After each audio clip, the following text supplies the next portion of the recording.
that only Jesus can fill it. And we might be trying to fill our heart, a cross-shaped heart, with many things.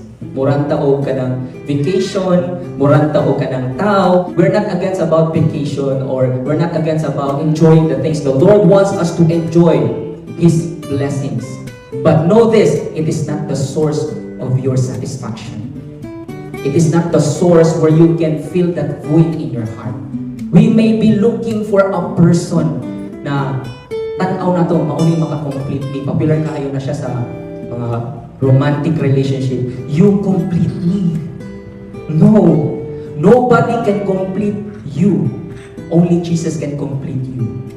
A relationship, even in marriage, even in sa family, strongest relationship are composed by people who are completed by Christ, who are completed by the Lord. If you see that this person can complete you, this thing can complete you, they are temporary.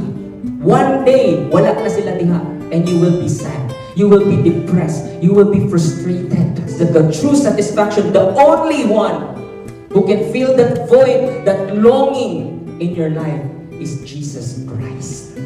Sometimes, ka-feel ta og longing because the Lord wants us to see Him as the only one who can fill us. Amen?